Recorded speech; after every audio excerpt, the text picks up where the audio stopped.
Andy?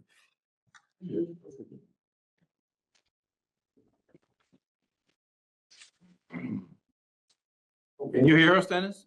Yep, I can hear you. You guys hear me? Okay, good. It's now 4 p.m. We'll start the meeting of the Finance Committee, Ohio Valley Sanitary District Finance Committee, and call the meeting to order at 4 o'clock. Is there any public present today? Public comment, 3-minute limit. Okay. Let's move right into item 3, 2026-27 fiscal year budget discussion and review. And we're missing one committee member. I kind of went through the items that were presented to us in this packet. And Before the meeting, you mean? yeah, Yeah. to get a grasp of everything. And Scott has recommendation A and recommendation B.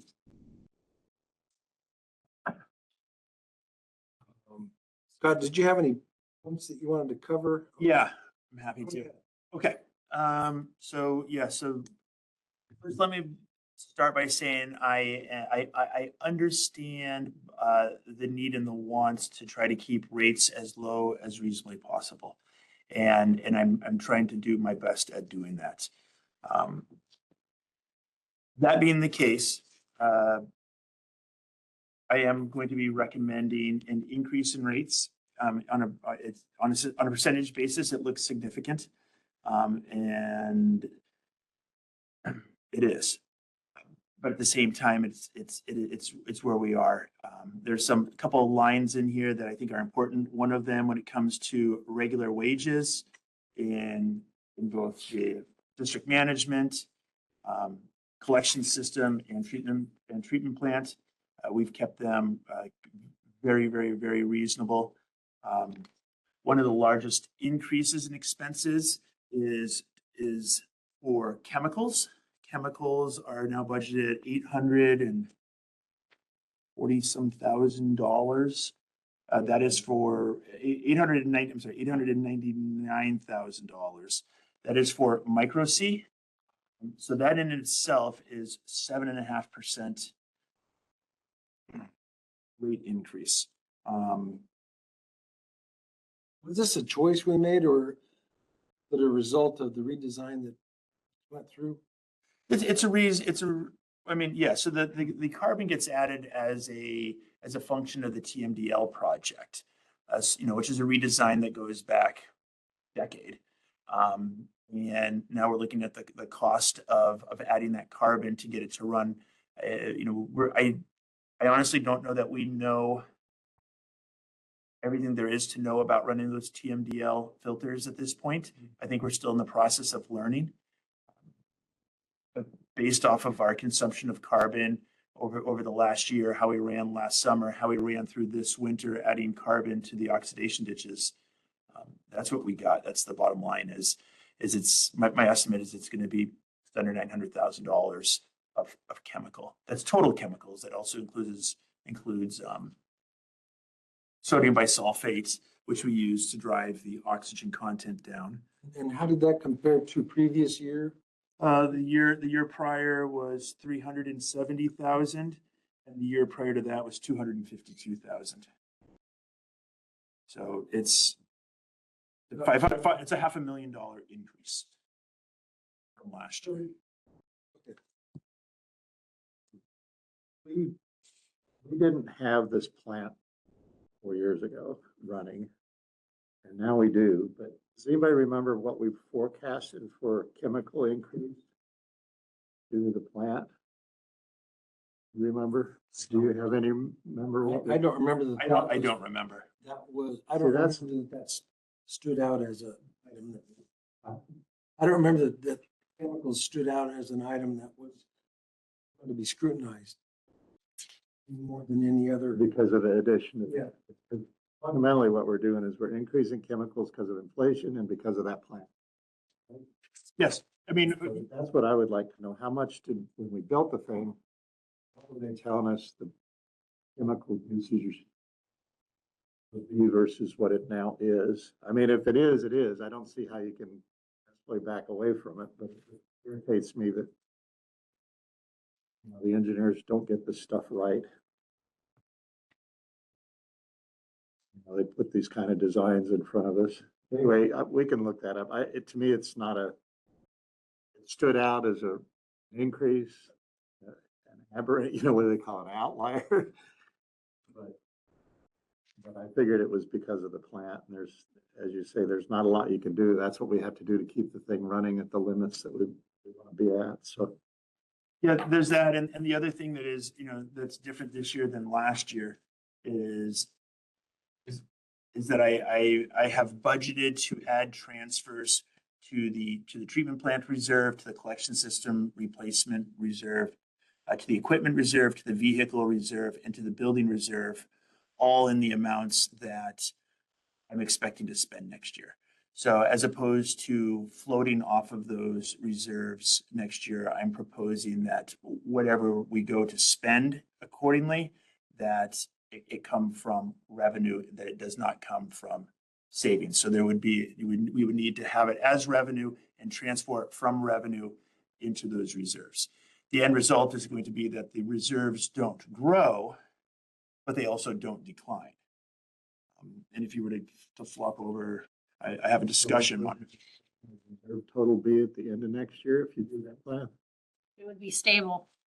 Essentially, only what is going to be spent is being transferred, so the balance would change nominally. That's what I'm asking. What is that balance? It's $5-ish million. 6 million? I think it's probably closer to 5, but yeah. Yeah. Is that what we call the emergency fund? No. Nope. Your emergency fund is just a hair under $1 million, I think. Your contingency fund is 848,000. You mentioned you would rather not defer items to meet the budget, defer expenses. You would rather increase the revenue. Yes. So I have a question. Are there some expenses that are in the budget that could be stalled a year or two? For instance, the trucks. Yep. There's a handful of things in there that could be stalled a year or two.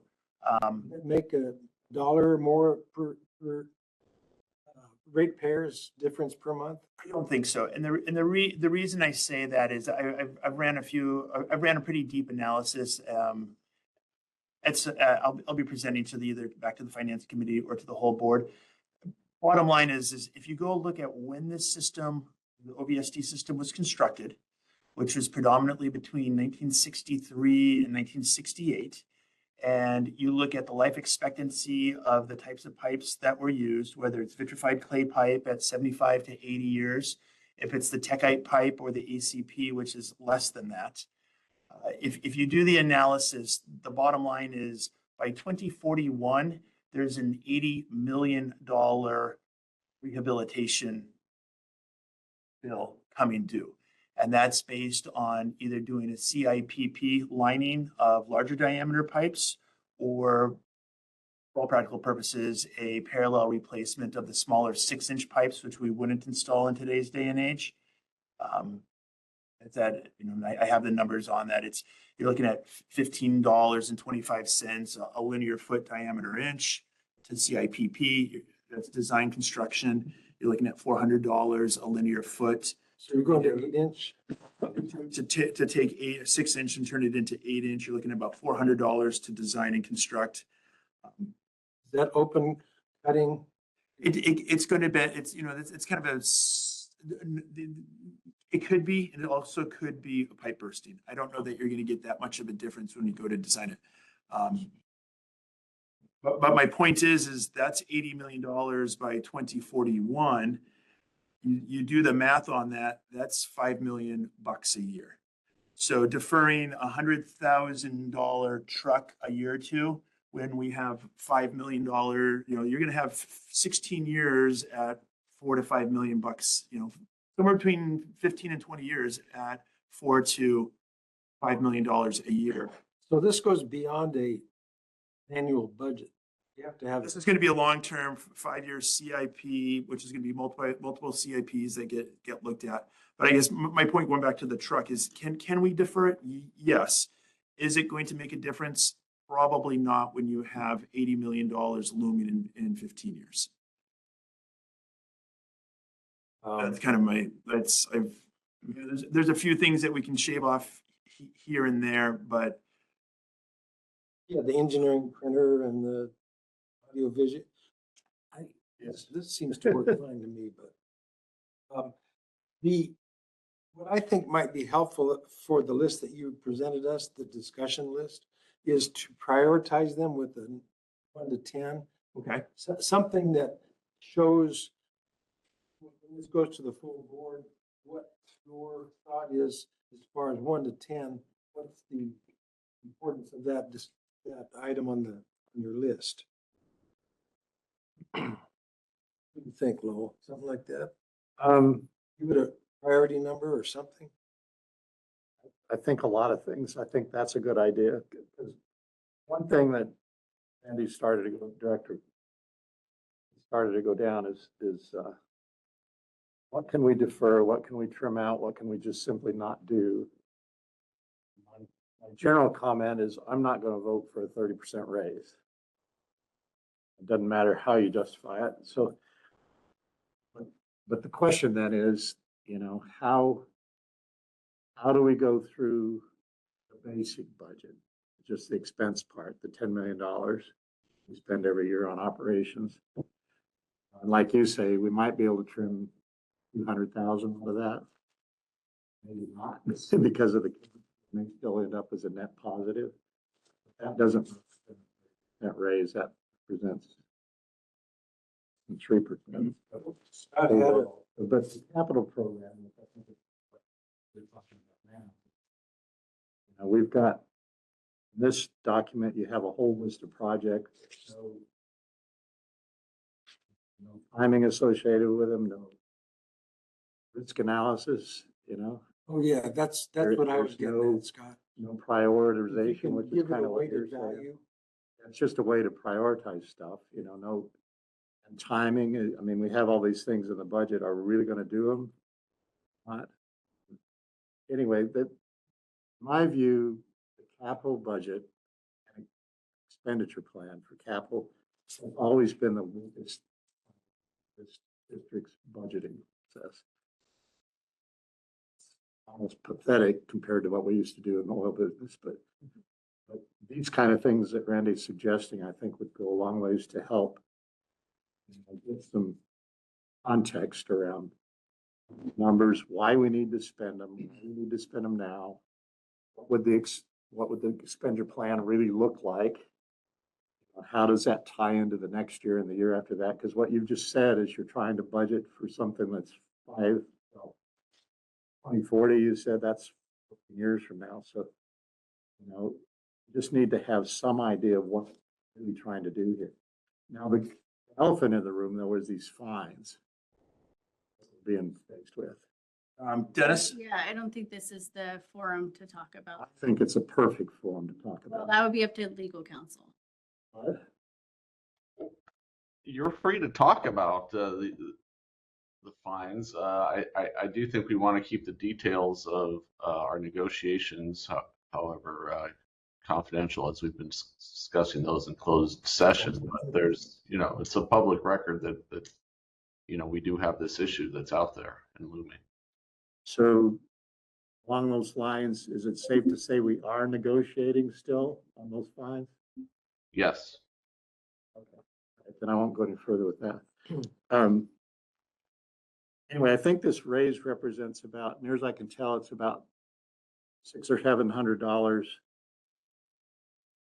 Well, no, that's not what I was going to say. The incremental amount is $250 per hookup for 15,000 people. And I think that comes out to about 3.3, something like that, million a year, maybe a little bit more, maybe a little bit less. And so what I'm seeing in the budget, though, as far as expenses, is um, 9.8 versus 9.5 last year, 9.9 versus 9.5. So we can't justify a rate increase on the expenses, basic operating expenses. So what we're saying is we want to spend a whole lot more on capital than we have last few years.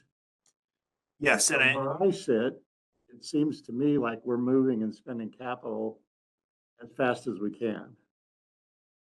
We're not out hiring contractors right and left to get projects done. We're operating at some pace. And basically, I'm not sure our staff can handle it any more rapid pace than what we've been doing. So in addition to the risk factors and the prioritization, I'd like to know how we intend to staff that. We're going to spend that much money. How are we going to staff it? Do we need contractors to manage these projects that we don't have now? Are we going to have to hire another Liz that we don't have now?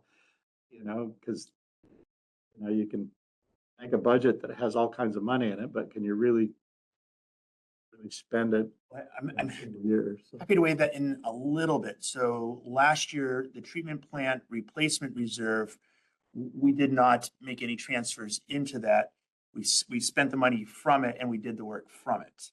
It was a $0 contribution last year. And expense wise, do you remember off the top of your head what the expense from the treatment plant was last year?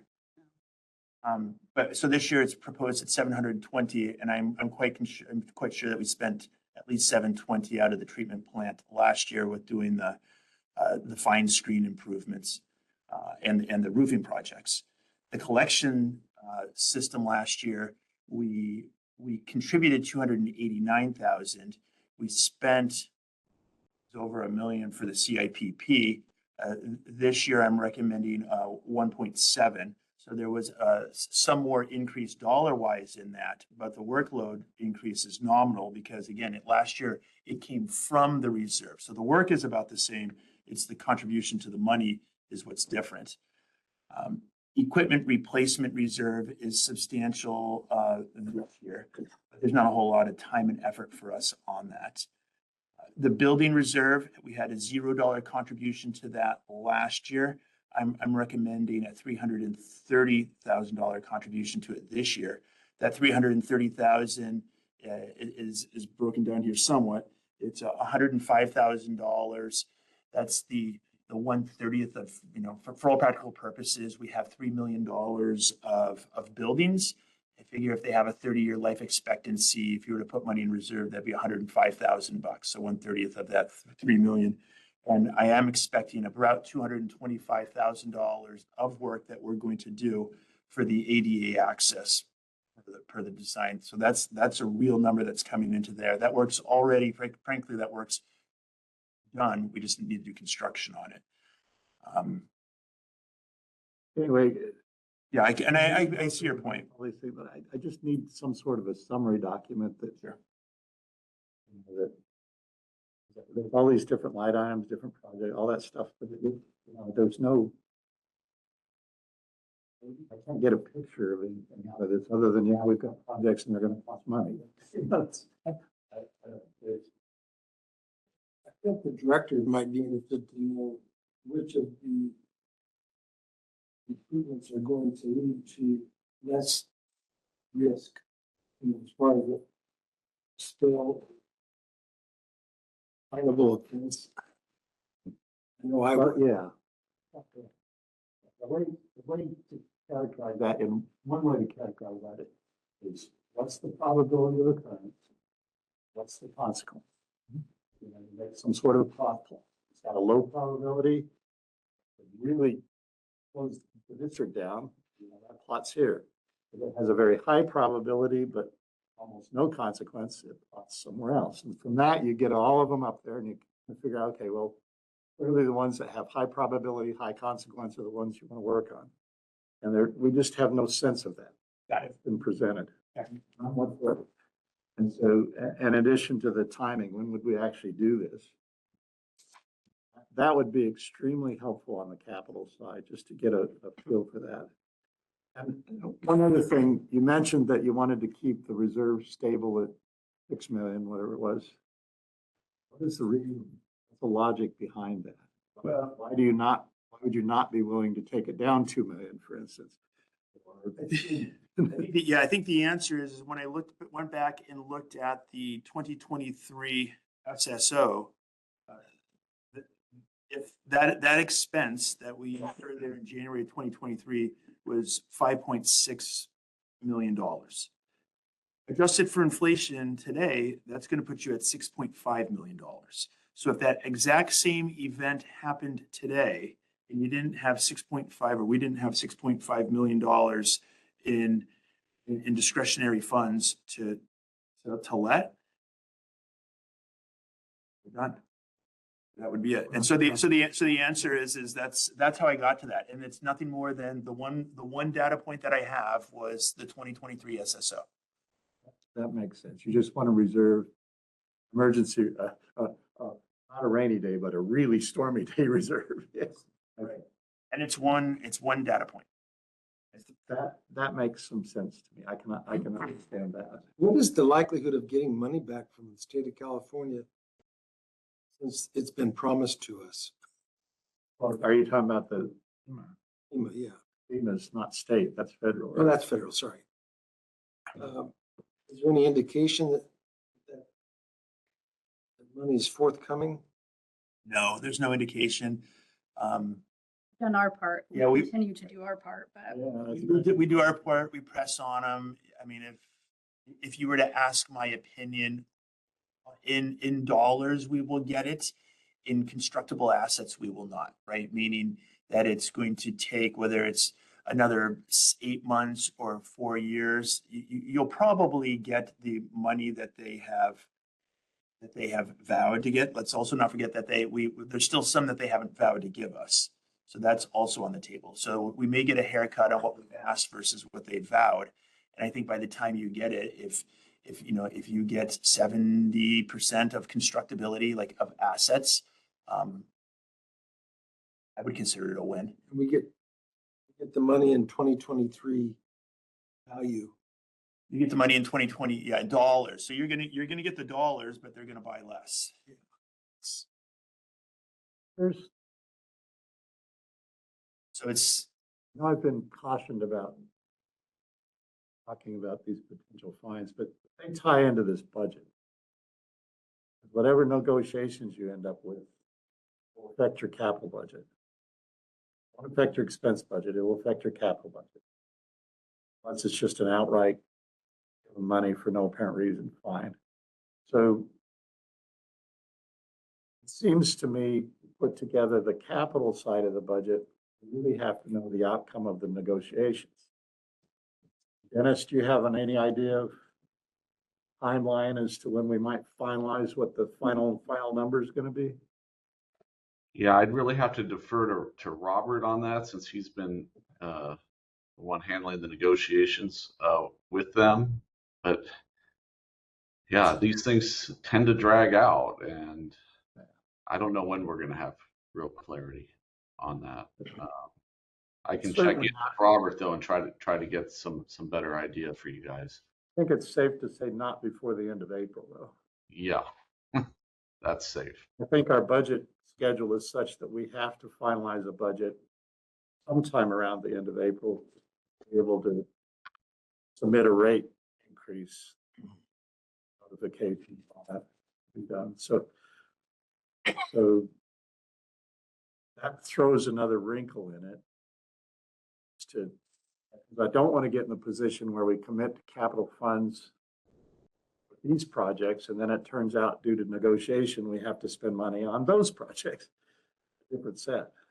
well, you still can do that because remember, you are transferring a dollar amount that coincides with the projects proposed. But once it is in there, you can spend it on anything you want. You can defer these projects and replace them with something else. True. You just We may- may be insufficiently funded for what you need to do potentially. So This budget doesn't really start, don't spend against this budget until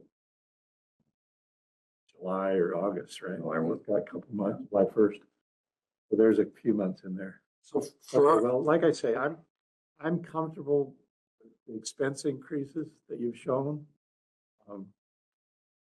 You saw some reductions and you saw some gains. The big one is the chemical. Big one's a chemical. I think fuel was another one I noticed, and based upon what we're seeing in the news, fuel is just gonna be a problem.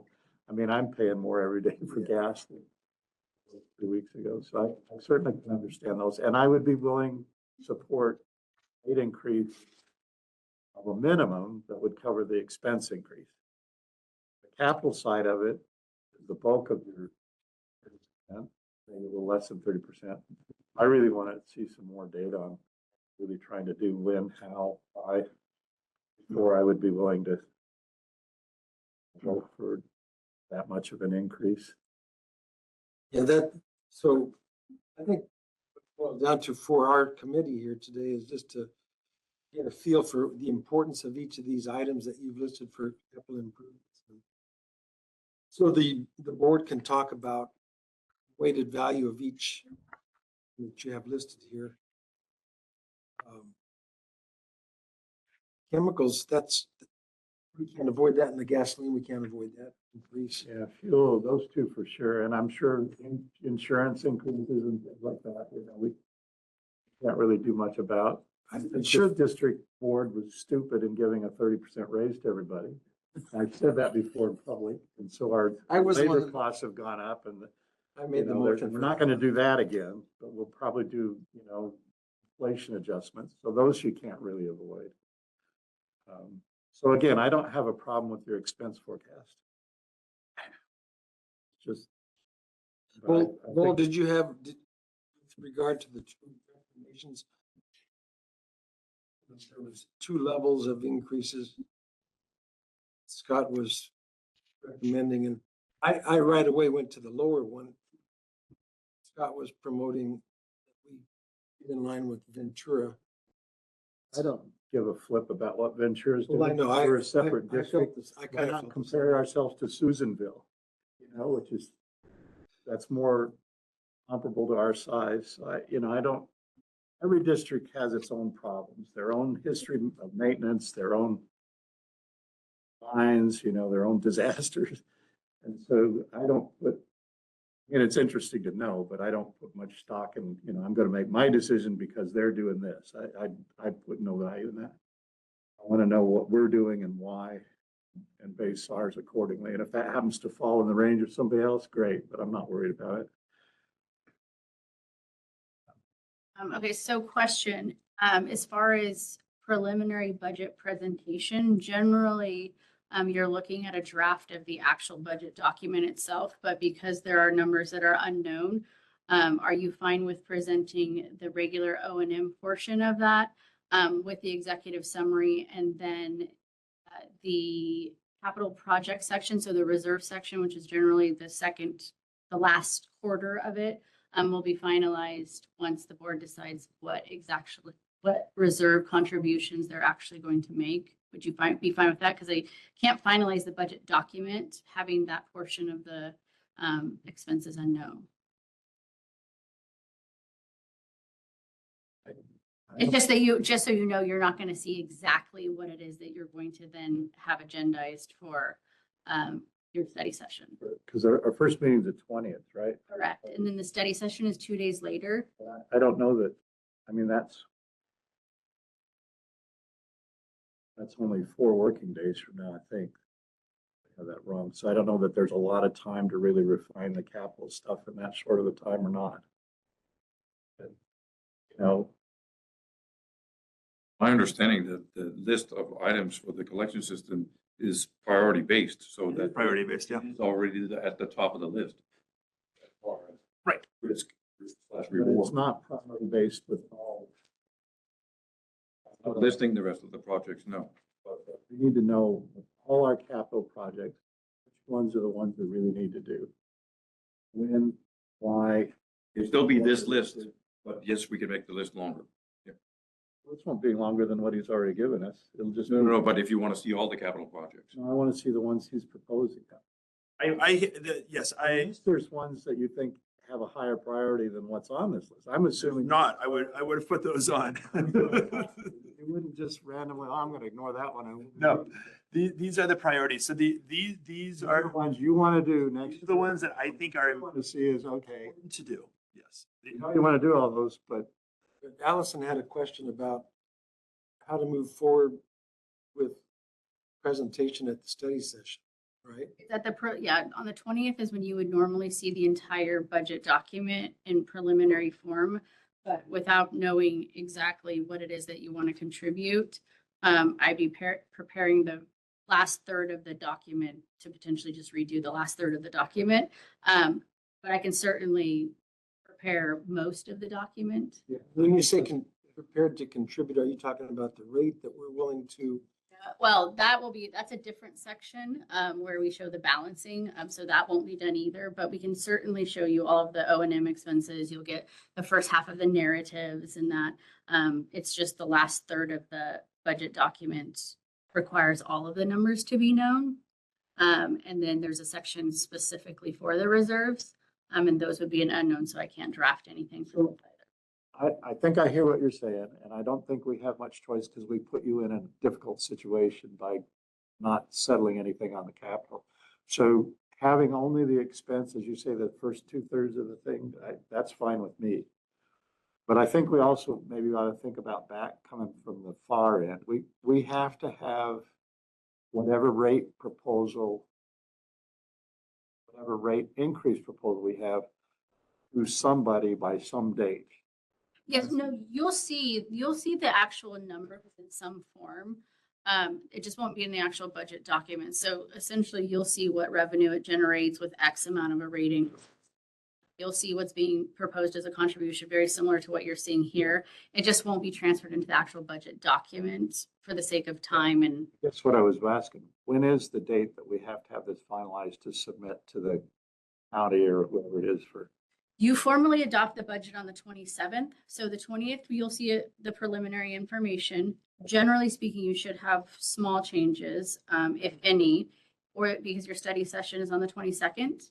And then it gets agendized on the 24th for your meeting on the 27th, and that is the formal adoption. The 218 letter must be postmarked by May 3rd, which is that Friday, and there's only a 1-day leeway in that schedule. Thank you. That's what I was looking for, is when is our drop dead date? We used the 1-day leeway last year when we had to reschedule the meeting and make it a special meeting for availability. Sounds like our real drop date is the 24th, because the 27th is final adoption. That is correct. We don't work on Saturday. Well, your real drop dead date is actually the 22nd, your budget study session, because you have to make your decisions in an actual open forum. So it'd be a meeting. All right. Yeah. So in the end, I want to see all the capital projects like I've asked, but in the end, what you're trying to budget towards is how much reserve do I have at the end of the budget year next year? Right now, what you're trying to do is create a rate increase that allows you to keep roughly $6 million in reserve at the end of 2020 of the next budget cycle, so that we have money in reserve for another storm or whatever it is that hits us. So that's kind of the details are down here, but that's really what you're after, is to know what that is. So in terms of preparing that capital budget, would it make sense to do a couple of alternatives? If we want a budget reserve of this much, we can do that, but we can't do these projects. Or budget reserve of this much, then we can do this many projects. It's kind of a trade-off. We either have a reserve and don't do projects, assuming no budget, no rate increase. We either have a reserve and don't do projects, or lower our reserve and do the project. And I think it would be helpful. Aside from the rate increase. And so it seems if there were some way to present that as a couple scenarios, if you will, to try to figure out how that really means for next year, and if possible, a couple of years beyond. knowing that we still have this serious problem out there, but does that make sense to try to do something like that? I'll have to play around. I mean, it may be something that we have to do electronically and just have it built into a spreadsheet in that way. I don't know if it's something we can put on paper and have various, but I certainly could put a spreadsheet up during a live session. We could enter that in there. That's totally That's possible if that, because I know it's a difficult position to be placed in, if, you know, trying to, because you come up with a budget and then, you know, people like me don't want to spend that much. And so you go through the, okay, let's start playing with it and see where we can end up. I think it will be helpful. We'll also make it super transparent what discretionary cash actually is available, because there are some limitations even to your discretionary cash. You do have an obligation to carry a balance for debt, et cetera, and that's built into that discretionary. So it's really not that amount. Right. And so if we're talking about use for an emergency, that's a significantly lower number. And you still would have to essentially bend your reserve policy to do so. Right, but I think the reality is if we have money in reserve, we have an emergency that we're bumping against how much we have, we will find a way to take some of that out and use it. Some promissory note that we pay it back. So, I mean, there will be a way to do that. It's not something we'd ever have done in the past. It's not something we want to do. It's not something we would plan for, but you know, we're not going to go bankrupt when we've got $3 million sitting there, because it's a choice assigned to this. Anyway, so I hear what you're saying. I understand it. I don't discount it, but I do think push came to shove, really push come to shove, that we'd find a way to use some of that money if we had to. But for now, with what you just said, we can't use it. It's not really discretionary. It has to be in that budget as assigned. These, you know, and that's what you have to plan for and work around it. But anyway, that's just, Well, did you I see, remember, this is a story, but you know, I worked in the oil business, I've said that many times, but we had a problem where oil prices dropped dramatically. From December to January, it was like a $30 a barrel drop. Well, we had a capital budget of some amount of money, several $100 million, but a group of us spent 3 days straight working 18-hour days trying to fix that, where we could get to where matched our revenue streams. And it was a nightmare. It was an absolute nightmare. So I understand the problem of trying to rework a budget, trying to meet some kind of esoteric desire, you know, but for what you want to try to get to. But I just can't see a 30% raise rates, and certainly not justified because Ventura does. I don't. No, I don't think that, yeah, my intent is not to justify it using that. My intent is to show that We're not out of line with we're that. not out of line. That was the intent. I'm not justifying, I'm looking at the CPI of the past. I'm looking at what the neighbors are spending. And, you know, the reciprocal is if we didn't do the work. And the question is why not? And the reciprocal is like, well, I didn't want to raise rates over some previously assigned number. People are like, well, what's the going rate? And Again, there's reasons why we need to do these projects. I just want to know what they are and how they prioritize. and I think that presentation's gonna make And it. if possible, if we could do that over at least 2 years, that would be helpful. Where we'd actually have projects listed, the whys, the risks, all that stuff, and then the timeline of when it would actually be spent. So that we get kind of a picture of what we're running into here. 'Cause I think you've been talking about stuff that happens in 2040. I hear that stuff, and that's the reality as we see it now. The reality when we get there will be much different. So we'll find a way to make things last longer or whatever than we thought we would. So anyway, We've done that over the past 20 years, 25 years with the vehicles, and at some point we did that with the computers, added a year or two of life, and we were pretty good about keeping the rates down.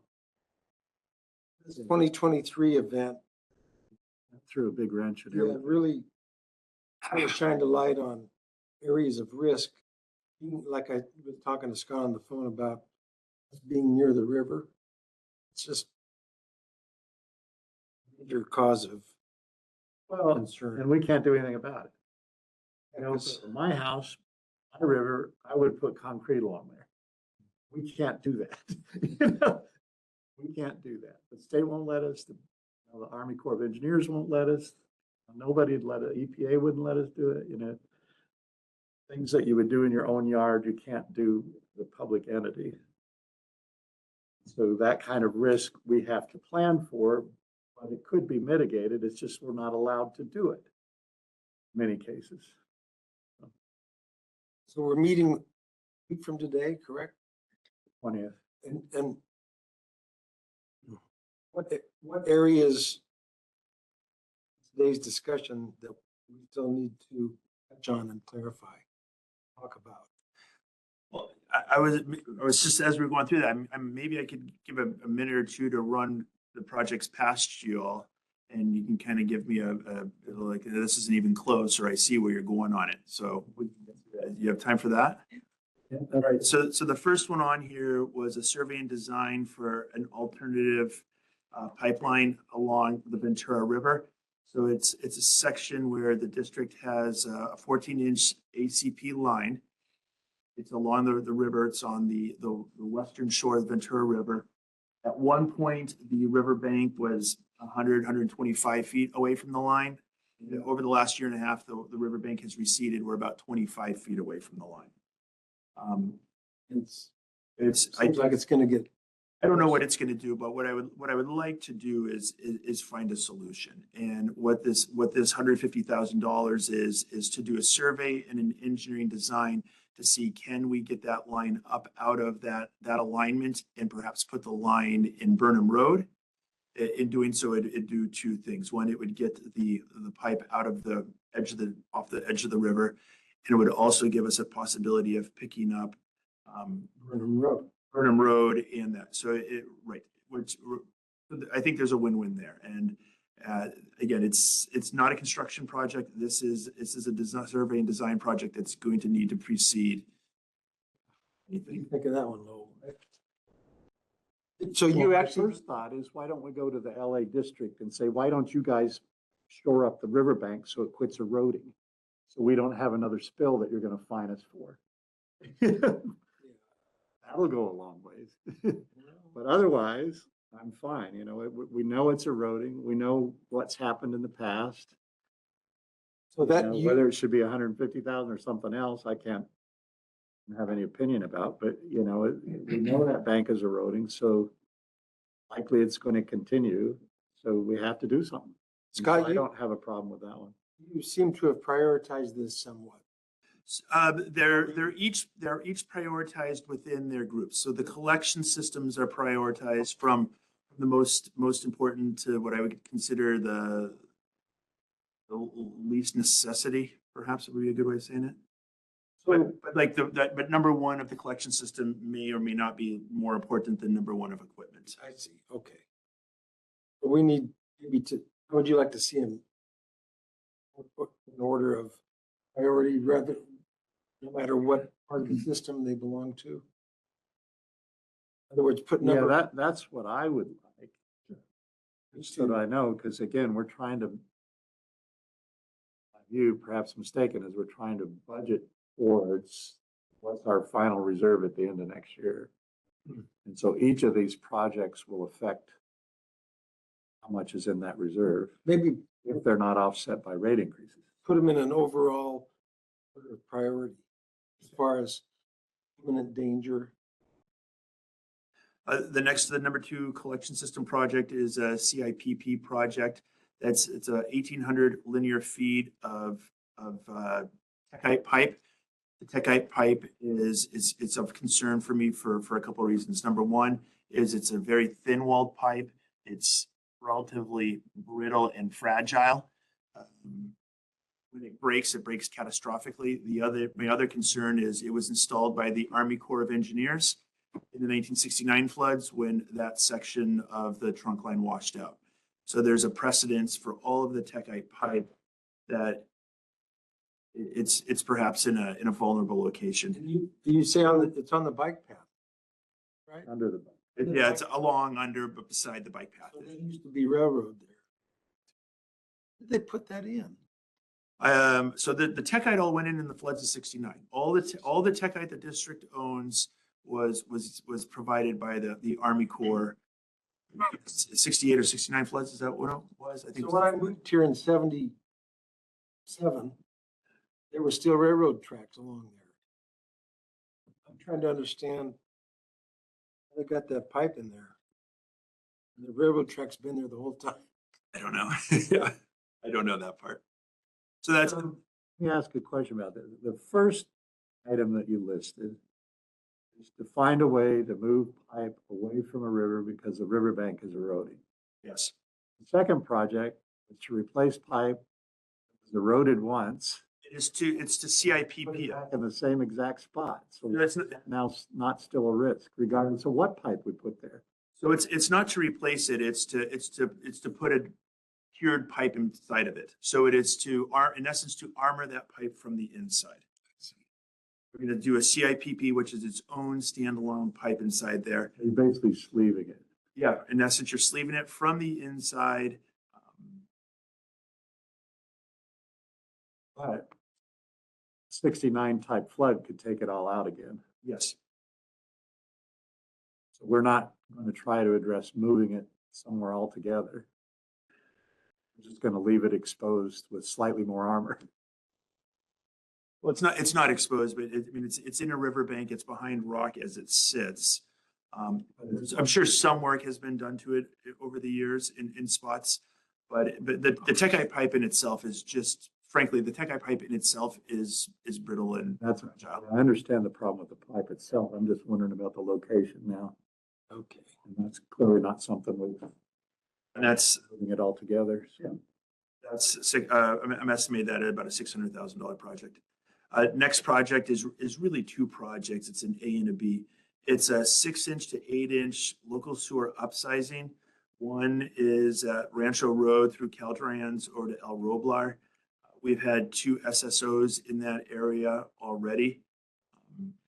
It's undersized pipe that's in poor condition. It needs to be remedied. The other one is on Alto Road. It's a 6-inch pipe. It's a hot spot. There's been a frequent near misses there. Alto Road, where is that located? Battle Mountain. Yeah. That's what I thought. It's up by me. Yes.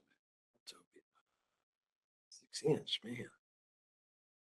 So that's and here's the kind of detail. How many feet are we talking about in each place? And when we say it's a hot spot, what does that mean? hotspot means that we know that it accumulates solids in there and the teams have to go out there. They jet it. So there's an extra time and expense to go out there, jet it, clear it. And that has been successful. Just we don't want to keep doing that.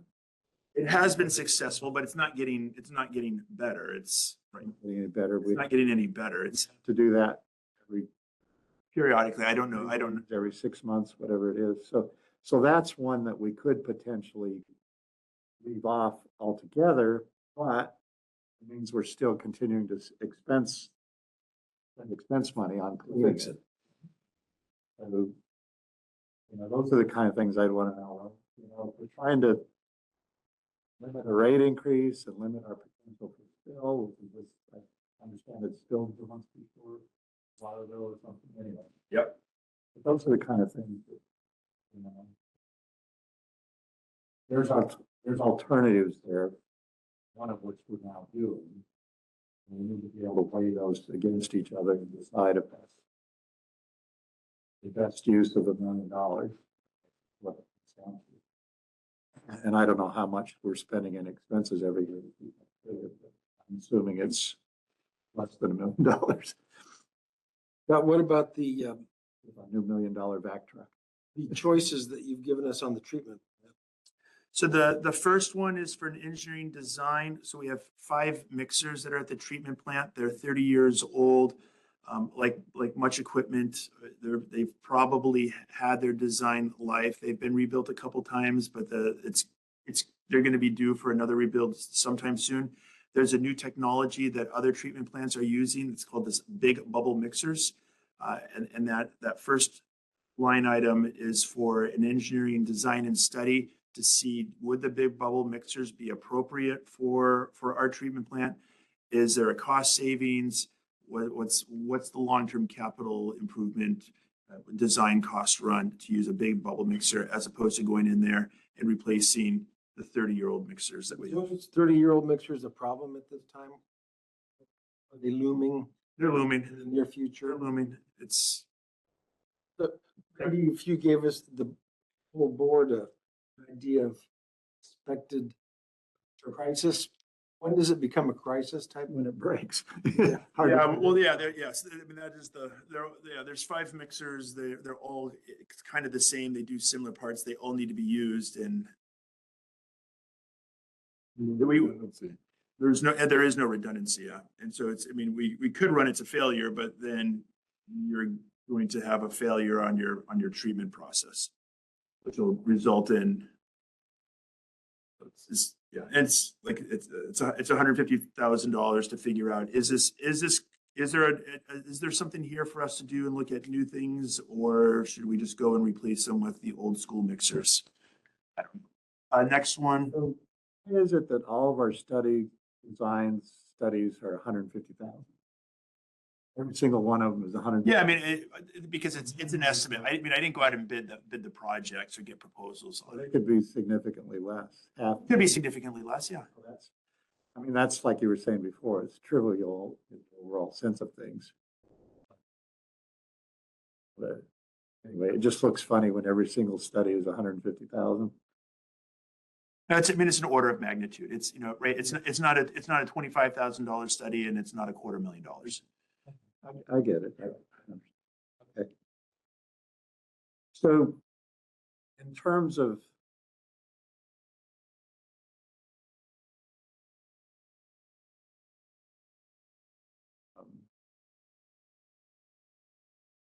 these treatment plant purchases,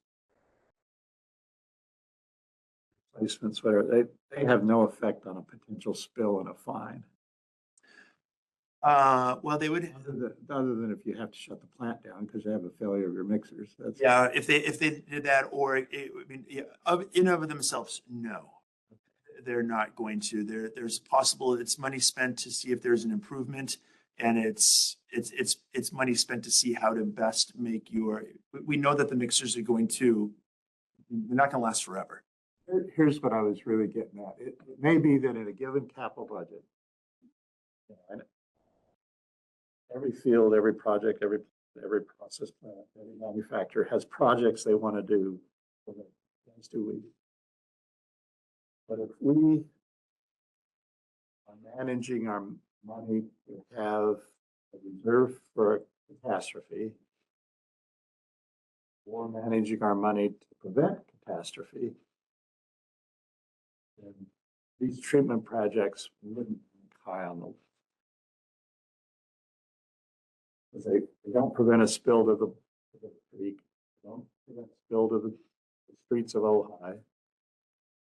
They do address plant reliability, which is important.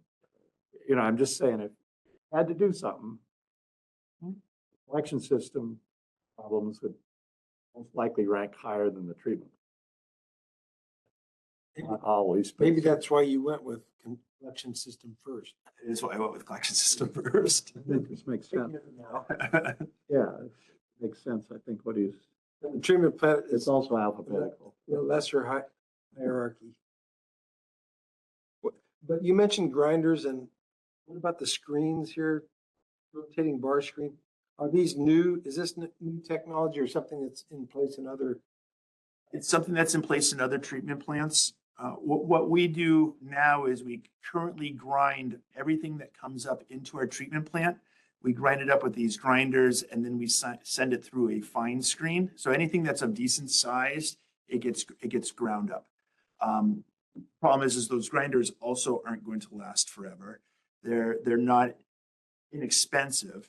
And it's somewhat of a poor use of resources to take a wipe, a baby wipe, grind it up into confetti and then pull it out when there is technology out there in today's day and age that just can pull out the baby wipes. Yeah. Right. That makes more sense. And so it's an idea, but it's a change. It also precedes that there's going to need some work done down in the influence section of the wet well. And that would be in the next year, the year after. It's a year or two out to do some grading work down in there. And this type of work would need to precede any work that we would do down with the grading down in the wet well, in the influent wet well. And so what I'm trying to do is get this project. Is it possible to do a rotating bar screen in there to take care of this, get rid of the grinders, and then we have a good design to improve what's down there? If we don't do this first, then we're putting a cart before the horse, right? Which is going to happen in a year or two with addressing the grades.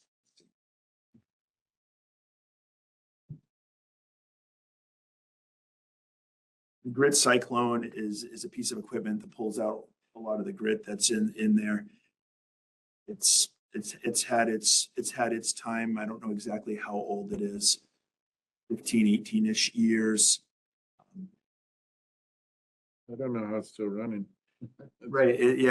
My concern with that is if it doesn't work, then you end up with a bunch of grit that just runs through the system that ends up over in our oxidation ditches, and it's detrimental to the rest of the process. So it's an expensive piece of equipment that needs to get redone every 15-ish or so years. So you have a whole list of projects here. Like, answer, it looks like the total's around 2.5 million. Is that roughly right? I don't know. I'd have to add them up. Yeah, it's about $2.5 million a project. The question is, well, how much would we spend in this year's budget? I don't know. I can go dig that up for last year, what we spent. The question I'm getting to is, let's just say we spent 2 million this year, we're going to spend 2.5 next year. We're increasing our fees such that we get an incremental 3.5 million a year. Is all of that difference strictly going to fund the reserve? It looks to me that's the only place it can be going. That's a decision the board will have to make of getting back to how much reserve we. And your logic makes sense as to why you want to be holding it. That's the kind of thing, just kind of summer level. Here's how much we spent the last 2 years on capital. I'm proposing. Here's what our reserve would be. So there's a table that shows that stuff, how it's all related, in addition to the details of the projects themselves. Scott, you listed the building reserve fund last. Is that because there's no obvious brick? I mean, it seems to be doing fine here. I don't know about the treatment plant, or I haven't been back to where Jan is back there. It's always been in pretty good shape, but our population isn't growing, so I don't anticipate our route starting to outgrow the buildings we have and the square footage we have. Is it possible that we don't really have a problem with the building life of 30 years? Maybe it could be 50. We took a look at it. I think you're right. When you look at London, one of those buildings that are still being used that were built in 1680 or whatever. Yeah. The problem we have is termites, which they don't have with stone in London, but these kind of things are kind of, who knows? Who knows? In other words, maybe there's a few 100,000 we could probably save, but there's some things on here that could be part of a different committee's focus for future planning. You're talking about Lowell. Large portion of that was for the ADA compliance. Yeah, so 225,000 of it is for ADA compliance, Yeah. which is an expected expense for next year. So for our recommendation to the full board, did we give Allison enough direction? Put some numbers in the chart here that are going to be Yes. dependable and Yes, I will present in a form in which you're used to all of the operational expenses. And then anything that is unknown will be left out. Thank you, Allison. I know it puts extra work on you and Scott and others to do that. and Scott's ideas, you already had them prioritized, so to speak, but it wasn't clear at first when I looked at it. See what you're doing. The equipment reserve, just, do we have a second to go through that too? Sure. So the equipment reserve, 1 through 3 on there are IT stuff, and I believe that is formalized by policy. Yes, so the equipment reserve is utilized to fund all of the IT equipment, and the current balance is non-existent. So anything that we plan to purchase will have to be contributed.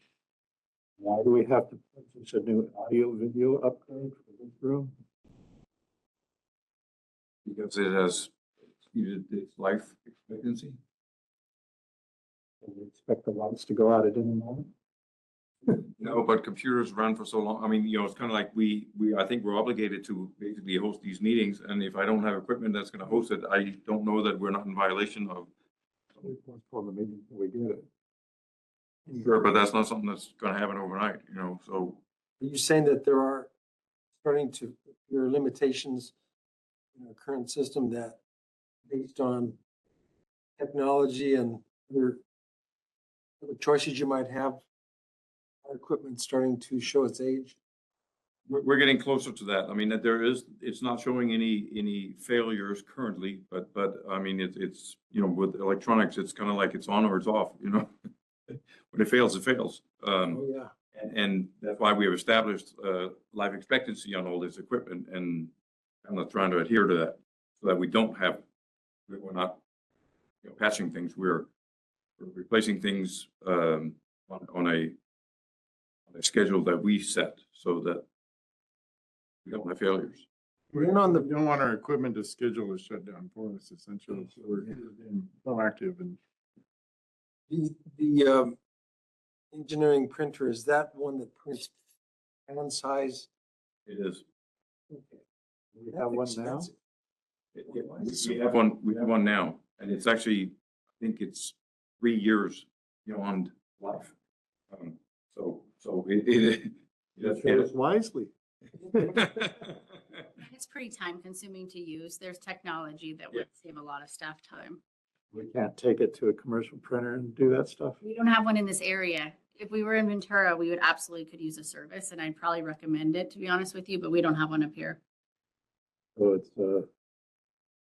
This is 40-minute round trip to take something down, have them print it, and then go get it, right? For somebody to have to spend an hour and a half driving. Okay. firewall. And the firewall network security is because I think Scott mentioned there's been some recent constant attempts to break into networks, and I mean, you got to stay current with the equipment that you have, and again, it is end of life for the products that we have. As a matter of fact, the VPN appliance that we have that the operators use to log in remotely and get access to the SCADA system is end of life, and there is no support on it. Period. And currently, we don't have funding for these things. Is that correct? It's not There's part of. nothing in the reserve, I think is what Allison just said. Yeah. So we have to plan, we actually have to put a plan in place to take care of the items on this list. Or some items, that's. We need to move some money over there. Yeah. How much, maybe open discussion, but some needs to be there. Yeah, it just happens to be during the highest increase we've had in years, Yard probably truck, ever. yard truck are we getting? So the yard truck is something that we're trying out right now. So it's, what the yard truck is to change the current, I'll tell you the current process and then what we're testing out. So the current process with the new TMDL filters is to run a younger biology in the oxidation ditches. The way you do that is you waste more. When you waste more, you generate more biosolids. So what we have right now is a dump truck. The biosolids fall into the dump truck, and about once an hour, the team drives over to the other side of the treatment plant and dumps out the dump truck. They're going to have to do that between 6 and 8 times over 6 and 8 hours in a day is what's happening right now. It's slightly more than that right now because they're dropping the age. So you have to ramp up your wasting to get the age of the biology down. What the yard truck does is it allows us to rent 40-foot long trailers and have the biosolids drop right into the trailers. And what that prevents us from doing is what we're doing right now. So they take the dump truck over to the side, they dump out the dump truck at the end of the day, they hose off the dump truck, then they go out with the tractor, they spread everything out so that it spreads out a little bit. Then every other day, a hauler comes with an empty trailer, then they break out the loader and they spend time loading the 40-foot trailer, and then the guy drives off with it. So what the yard truck is going to allow us to do is to rent 2, possibly 3 empty trailers. We have an empty trailer that we pull up underneath the hopper. Everything drops into the hopper. When it's full, we take the yard truck. We drive the yard truck over out of the way. We leave it there filled. All the hauler up, come pick up the full yard truck. He shows up with an empty trailer. In the meantime, we've grabbed one of the other empty trailers that we have. We drive it up underneath the hopper, and everything falls into the hopper. So the intent of this is to save. It's going to save on the tune of 300 to 400 hours of operator time of year between driving the dump truck 6 minutes every hour or so, loading the trailer when they come, washing down the trailer, washing down the tractor, and washing down the loader. And then in the summertime, there's an ancillary benefit. I'm sorry, in the wintertime, there's the ancillary benefit is if it's going to rain, they tarp everything. It's super slippery and it's a slip, trip, fall hazard to pull this tarp over this stuff and allowing everything to fall right into the yard truck and just driving around the quarter. So what we've done right now, we've rented one. We've rented a yard truck. Trying it. Yeah, we're trying it out as we speak. Does it seem to be working? It seems to be working. I think there was, I mean, it's a big truck. And it's the crews, I think it may have been the first time that some of them have driven such a long trailer. And so there's been no accidents. There's been no near misses, but it's different. It's different than and people are they're getting their feet underneath. So when I think about a dump truck, I think about a bed much longer than these desks. But when I think about a 40-foot trailer, that's probably longer than this room. So, but you've got one point of loading.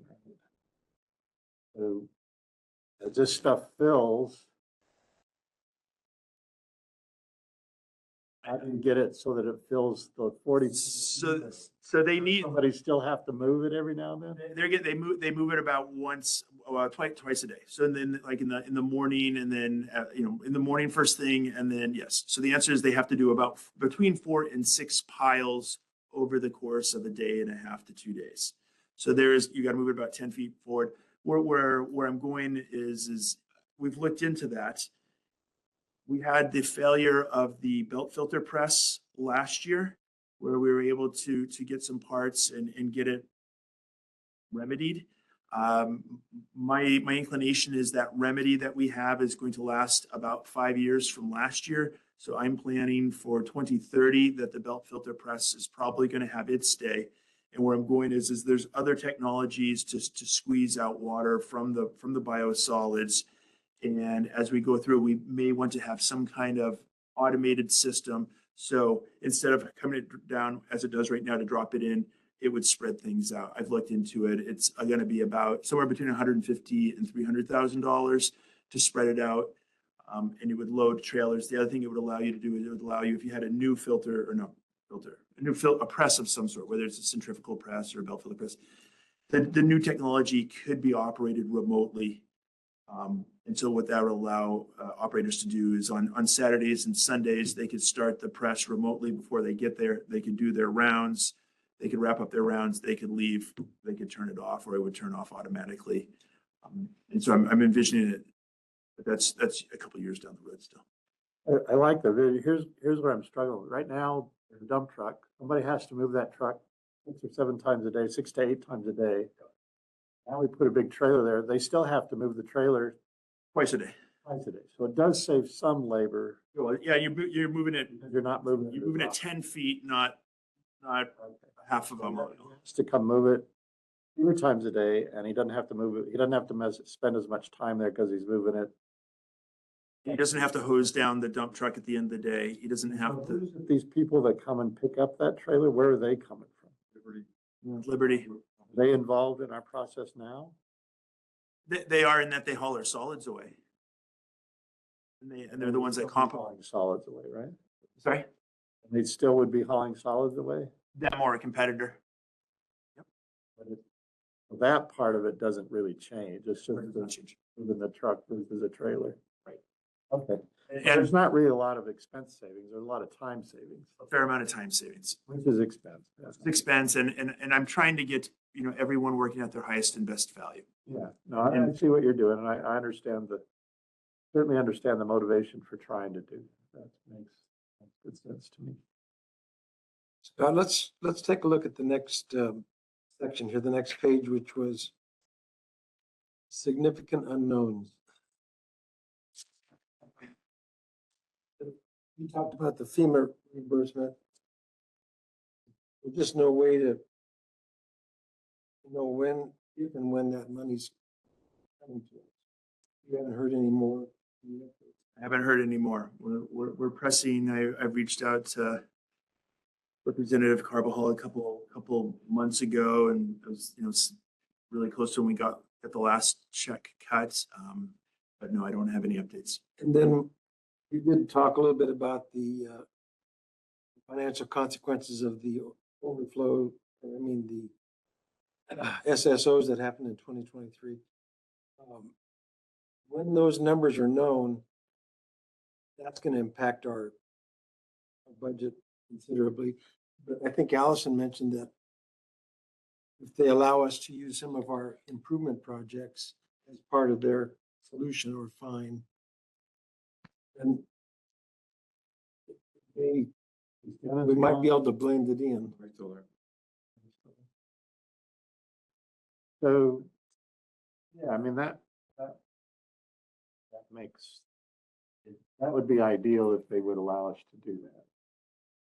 Bigger ideal is just set the 1 point to 0 since it was something we could control. Anyway, as far as the reimbursement from FEMA, you had mentioned that they had, wasn't the word you used, but it's the word but they basically had approved but not paid a certain amount, and they haven't approved all a certain amount, right?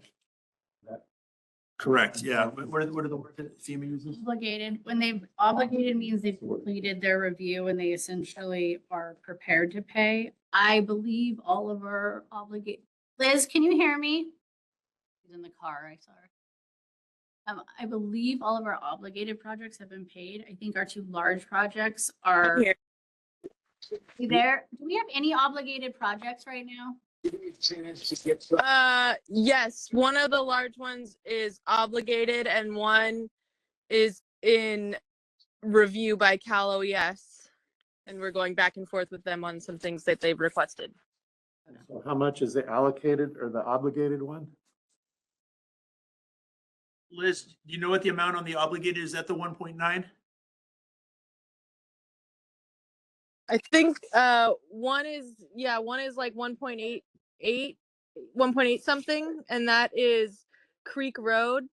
And we're currently in a large project review with Cal OES for the trail, which is closer to 1.5, 1.6, if I'm remembering correctly. It's in the ops report every Okay. board meeting. So over and above this 1.9, there's a potential another 1.5 sometime in the future if they in fact obligate it and then in fact pay it. Yes.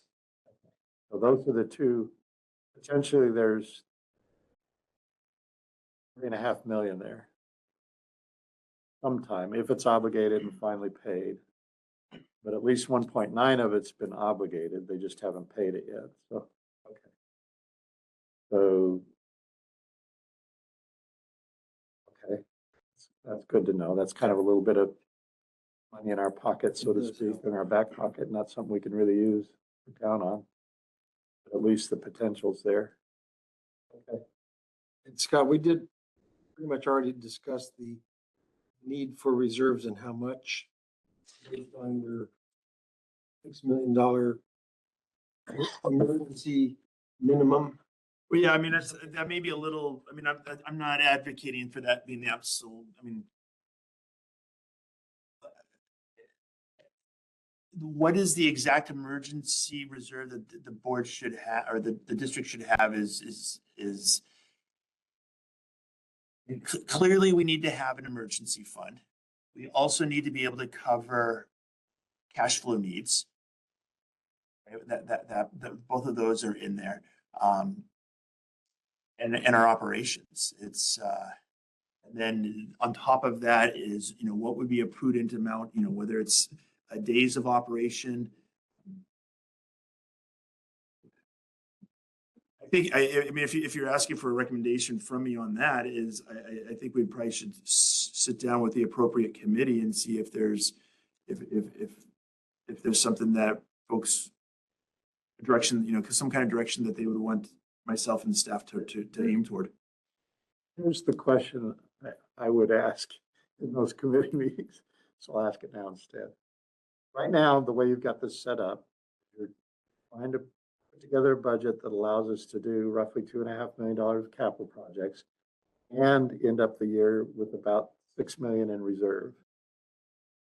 It's the way it's set up is he has it so it's not drawing down on any existing reserves, but it's not building them up. No, but the amount is steady through the year. So there's a year-end amount of 6 million, I think is what you said, 5 to 6 million, something like that. So if the intent is to fund the capital projects and keep the reserve amount steady, and if we then issued fines, where does that money come from? As a That's the separate question I would want to ask, because if it conversation. comes out of the reserve, then we're not budgeting enough of an increase in rates. If we assume that money comes out of that reserve, then what's at risk is the capital project. So that's why this negotiation is going to be really important as to how we budget this. I don't think we're going to have a resolution to that before we need to have these numbers on the 22nd, as we now know. So I just hope our negotiations are very successful. That's, I mean, otherwise you got to double your rate increase to cover it if you want to keep your reserve where it is. So a 60% rate increase is completely unpalatable. That's why I need to have a conversation with Dennis about this whole thing. With regard to today's committee meeting. No, the part that we can't talk about. Oh. Is it safe to say that what is being presented is not taking that into consideration because it is too much of an unknown? That is exactly it. So yeah, I have not taken that into consideration. That's a great way to say it. Thank you. And you can't, really, you can't. I don't know what it is. I remember getting in trouble once, managers, that you can't plan for failure.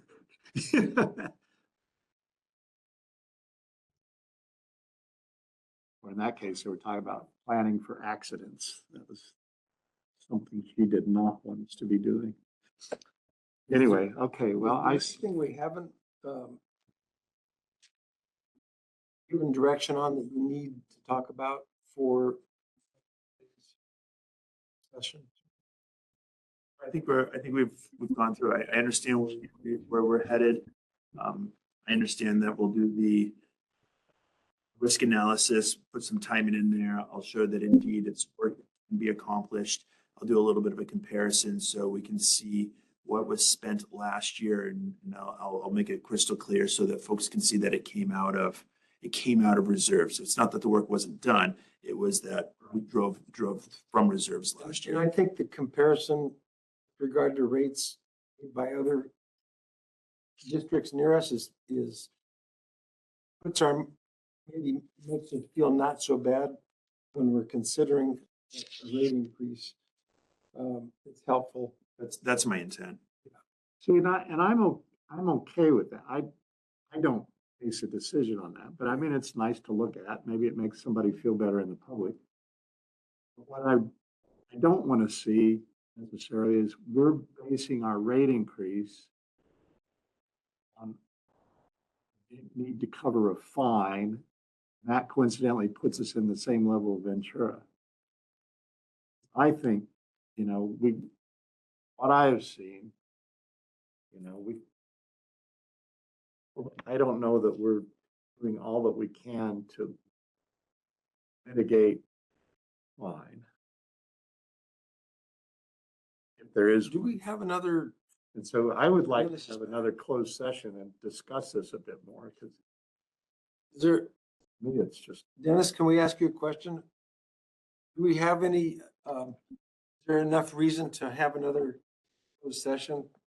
I think that's a good idea. It's been a while. I think I guess there's two ways. Yeah, no, I do That's the way think to do it. it's about time that we have another one and get an update from Robert Kwong. Robert Kwong. Yeah. We Is can it add that possible? on to one of our upcoming meetings here in the next week or two. Do you want to see if he is ready to speak at the regular meeting? Because that'd be the appropriate place to have that, because the other ones Yeah. are super specific. Okay. I would say not, because we can have some sort of an idea of how this is going before we finalize our budget. Which our drop dead date on that is the 22nd. Yeah. So I mean, I think I in would any like, event, the likelihood of any hard answers or information prior to this budget cycle seems, I know we wouldn't get a hard answer, but I would like to know. Yeah. what the trend is, I guess. So I think Lowell's asking maybe for the 20th, so that they kind of have some idea. Be helpful. Prior to the 21st, budget. I think that's what he just asked for, is that, because I I had have to finalize on the 22nd, so we need to know something the 20th or the 21st. Just to help at least me get a feel for yeah. this much of a rate increase. Because absent that, we can trim we need a rate increase, but I don't know that we need 30%. Assuming these numbers go away, but I don't think we can assume those numbers are going to go away. So anyway, if we could, that would be great. I'll reach out to Robert and see about his availability on the 20th for a special closed session meeting. Okay. For timing, that'd be before the budget meeting. it would be, it's the same day as the preliminary budget, so it might provide some friction. Hopefully it would occur before we have the budget meeting. It could occur after if the scheduling doesn't Yeah, work. I think the soonest it could be would be the 20th, which is the same day you're gonna basically What review. I was saying, if our meeting's at 4, we could see him at 3, but his timing may not, his schedule may not allow that. We may have to have it after. Wow. If he can even be available on the 20th, he may not be able to. I think Dennis will check with him. I'll check. Yeah, it makes sense to have the start time before. We can do that. Sure. That would be helpful, yeah. Thanks, Dennis. All right, we're back to the agenda here, and it looks like we've covered our items. Many reports, there aren't any really, are there? As far as the general manager, Scott, do you have any reports regarding district activities related to this board? We pretty much covered everything. I think we've covered it. Appreciate your time and guidance this afternoon. Thank you. Okay. Well, if there's nothing more for our committee to discuss, we'll now call the meeting to a close at 5:25 p.m.